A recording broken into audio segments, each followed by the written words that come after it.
N24 টিভিতে আপনাদেরকে স্বাগত। সঙ্গে রয়েছি আমি সাজিদ। আজ বাংলায় শেষ দফার অর্থাৎ সপ্তম দফার যে লোকসভা নির্বাচন তা সম্পন্ন হলো। আর এই শেষ দফায় বাংলায় ভোট ছিল 3 জেলায়, উত্তর 24 পরগনা, দক্ষিণ 24 পরগনা, কলকাতা।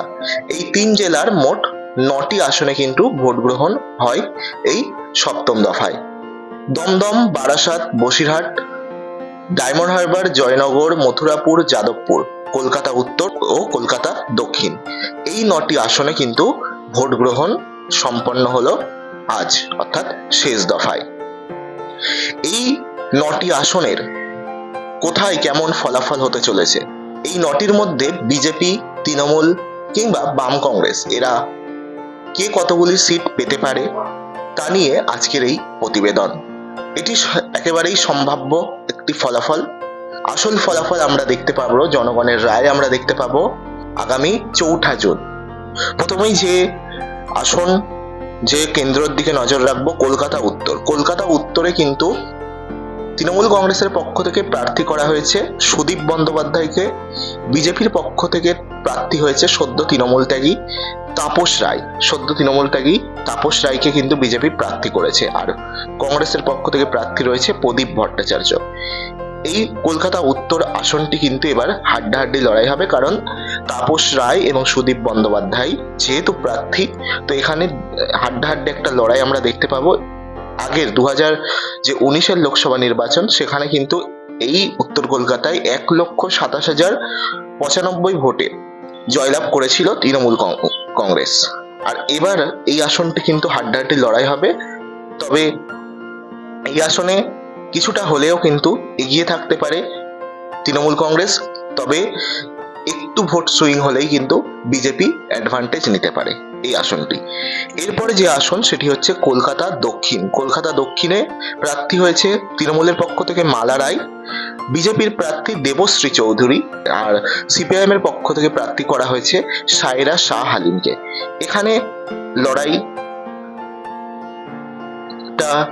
মোটামুটি হাড্ডাহাড্ডি হবে। তবে এখানে আগের যে লোকসভা নির্বাচন, সেখানে 1,55,102 ভোটে কিন্তু জয়ী হয়েছিল তৃণমূল কংগ্রেস। এবারও এই আসনটি আশা করা যাচ্ছে তৃণমূল কংগ্রেসের দিকেই সম্ভাব্য ফলাফল হিসাবে বলা যেতে পারে। এই আসনটি, এই কলকাতা উত্তর আসনটি তৃণমূল কংগ্রেস পেতে চলেছে বা পেতে পারে।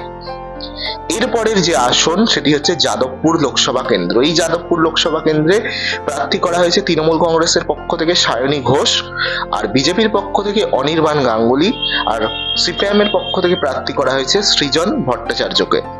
এই আসনে বিগত যে লোকসভা নির্বাচন, সেখানে 2,95,000-এর ওপর একটা ব্যাপক ব্যবধানে কিন্তু তৃণমূল কংগ্রেস জয়লাভ করেছিল এই যাদবপুর আসন থেকে। আর এবার এই আসনে তৃণমূলের প্রার্থী বদল হয়েছে। আগে অভিনেত্রী মিমি ছিল, এবারে সায়নী ঘোষকে প্রার্থী করেছে। তবুও এই আসনটি ব্যবধান কমবে, ব্যবধান কিছুটা কমলেও জয় কিন্তু তৃণমূল কংগ্রেস পেতে পারে।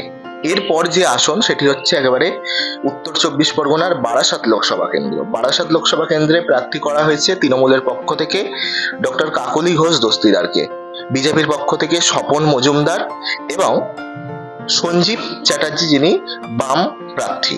এই বারাসাত লোকসভা কেন্দ্রে বিগত যে ভোট হয়েছিল, মানে লোকসভা নির্বাচন, সেখানে 1,10,169, মানে 1,10,000-এর ওপর ব্যবধানে কিন্তু ভোটে কিন্তু জয়যুক্ত হয়েছিলেন তৃণমূল প্রার্থী। এবারও এই আসনটি আশা করা যাচ্ছে ব্যবধান কমলেও এই আসনটি কিন্তু অনায়াসে তৃণমূল কংগ্রেস জিতে যাবে। জেতার জায়গায় কিন্তু বারাসাত লোকসভায় এখনো তৃণমূল কংগ্রেস রয়েছে। এর পরের যে আসন সেটি হচ্ছে বসিরহাট লোকসভা কেন্দ্র। এই বসিরহাট লোকসভা কেন্দ্রে তৃণমূল কংগ্রেসের প্রার্থী হাজী নুরুল ইসলাম।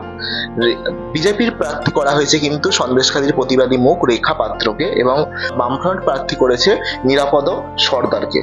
এই আসনে কিন্তু বিগত দিন, অর্থাৎ যে লোকসভা নির্বাচন 2019, সেখানে কিন্তু 3,50,000 এর ওপর একটা ব্যাপক মার্জিনে কিন্তু তৃণমূল কংগ্রেস জয়যুক্ত হয়েছিল।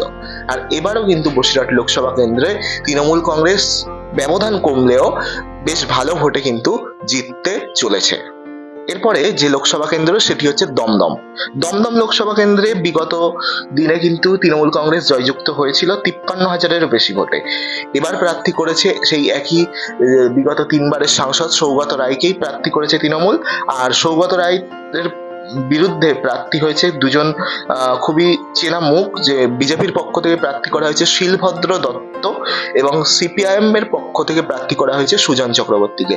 তো এই কেন্দ্রে একেবারে হাড্ডাহাড্ডি ত্রিমুখী লড়াই কিন্তু দেখতে চলেছি আমরা, কারণ তিনজনই কিন্তু অত্যন্ত পরিচিত মুখ কিন্তু এই দমদম লোকসভা কেন্দ্রে দাঁড়িয়েছে এবং এই লোকসভা কেন্দ্রে হাড্ডাহাড্ডি লড়াই হবে। এই লোকসভা কেন্দ্রের ফলাফল এই মুহূর্তে যদি বলা যায় তাহলে একদমই কম মার্জিন, কম ব্যবধানে যে প্রার্থী জিতুক সে কম ব্যবধানে জিতবে। সৌগত রায় যদি জিতে যায় তাহলে অত্যন্ত কম একটা ব্যবধান নিয়ে কিন্তু জয়যুক্ত হবে, অথবা যদি একটু সুইং করে তাহলে কিন্তু বিজেপির শিলভদ্র দত্ত বিজেপির একটা অ্যাডভান্টেজ পেয়ে যাবে। এরপরে যে আসন সেটি হচ্ছে ডায়মন্ড হারবার। ডায়মন্ড হারবার লোকসভা কেন্দ্রে তৃণমূল কংগ্রেস প্রার্থী করেছে অভিষেক ব্যানার্জিকে, বিজেপি প্রার্থী করেছে অভিজিৎ দাস এবং সিপিএম এর পক্ষ থেকে প্রার্থী করা হয়েছে প্রতিকুর রহমানকে। এই ডায়মন্ড হারবার লোকসভা কেন্দ্রে বিগত যে লোকসভা নির্বাচন 2019 সেখানে 3,20,594 ভোটে তৃণমূল কংগ্রেস কিন্তু জয়যুক্ত হয়েছিল। আর এবার এই আসনটি কিন্তু অনায়াসে একেবারে তৃণমূল কংগ্রেস জিতে নিতে পারবেন। এর পরের যে আসন সেটি হচ্ছে মথুরাপুর লোকসভা কেন্দ্রে তৃণমূল কংগ্রেস প্রার্থী করেছে নবাগত বাপি হালদারকে, আর বিজেপি প্রার্থী করেছে অশোক পুরকায়েতকে। সিপিআইএম এর পক্ষ থেকে প্রার্থী করা হয়েছে শরৎচন্দ্র হালদার।